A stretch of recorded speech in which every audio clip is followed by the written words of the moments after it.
Hello beautiful ones, welcome to Wellington Witch. My name's Lorien and I thought today we would do a little bit of a new thing I'm going to try out.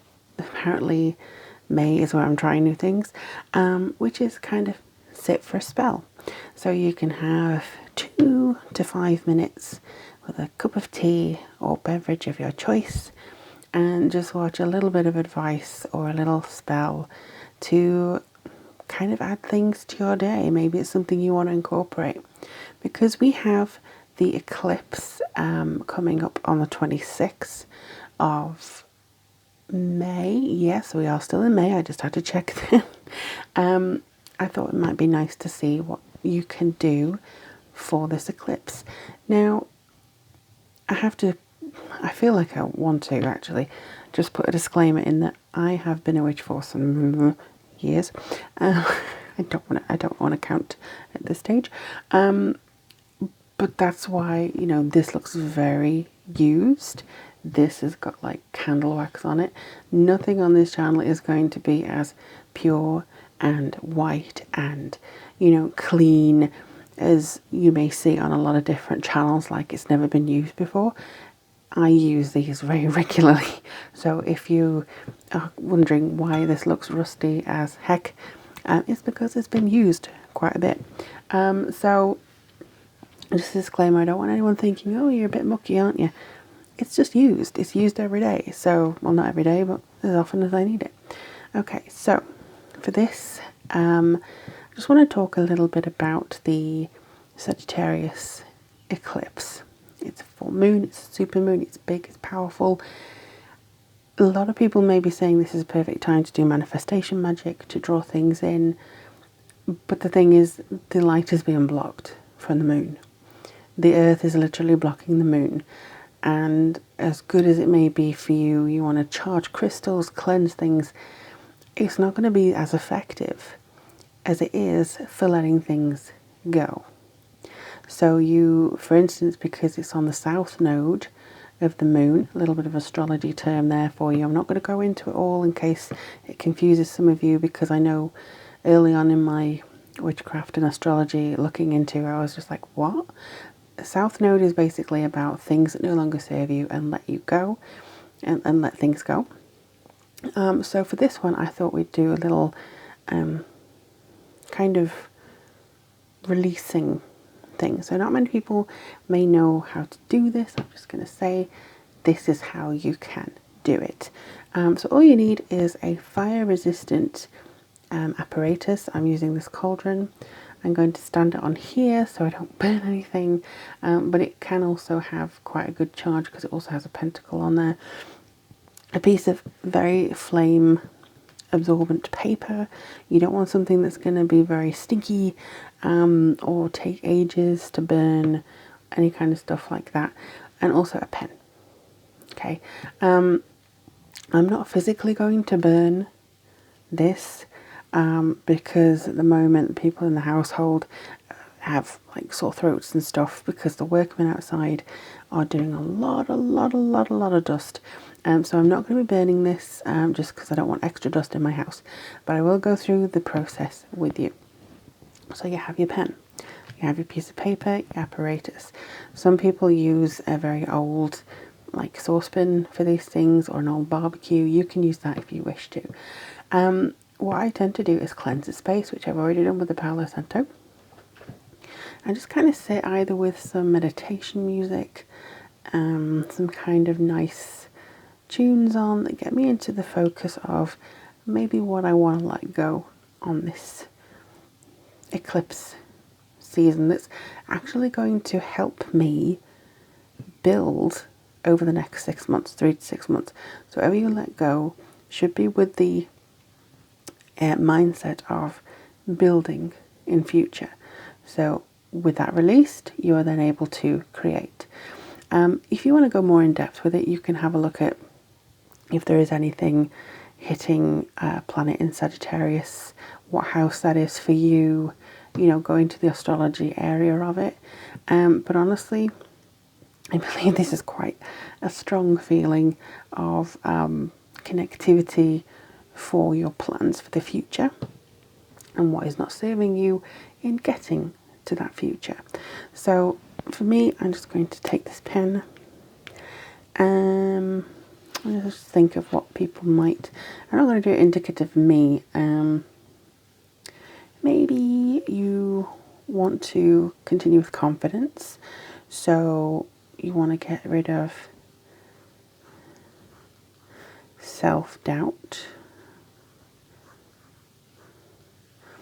and fear of failure. So as you write this, I would recommend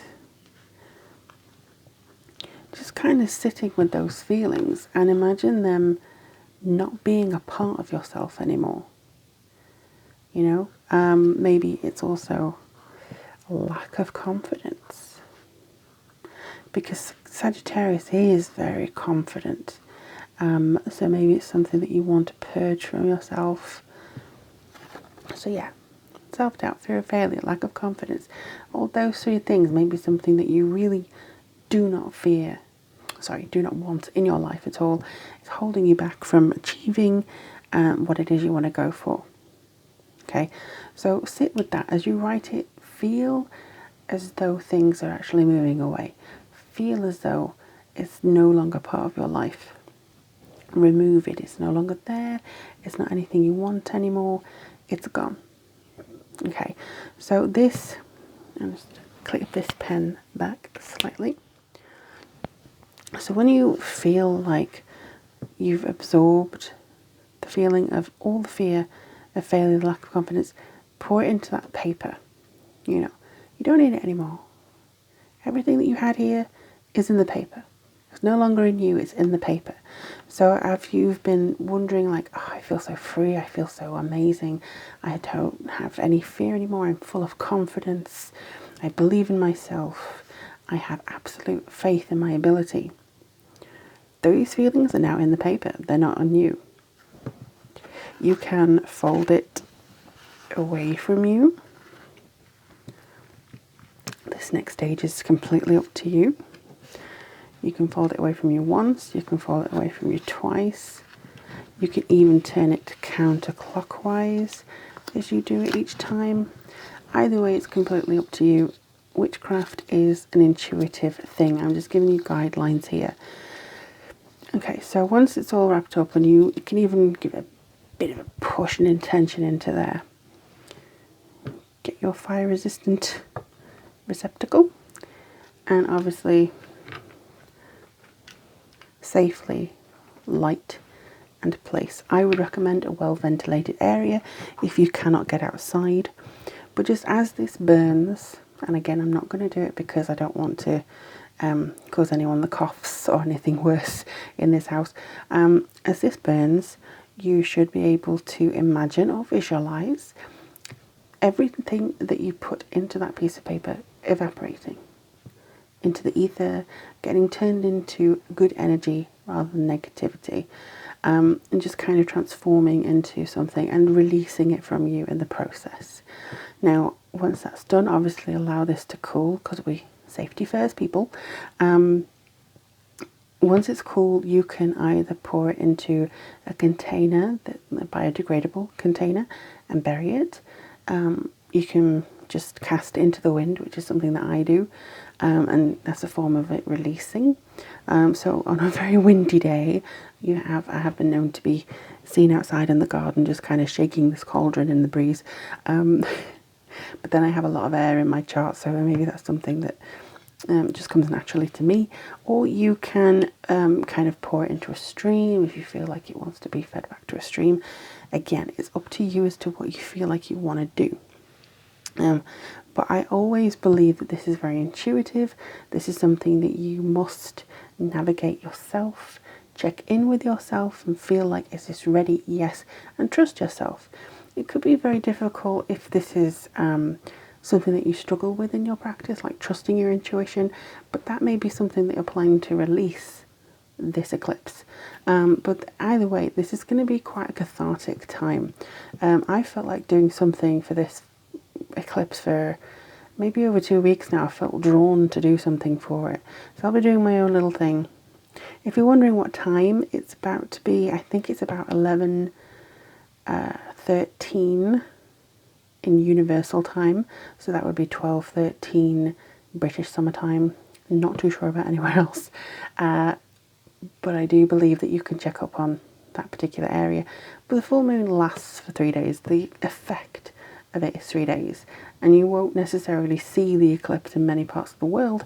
However, the energy is still there, the effects are still there. It doesn't matter if it's blazing sun outside, as long as you feel like you're doing it and you can connect with the image of the moon in your mind.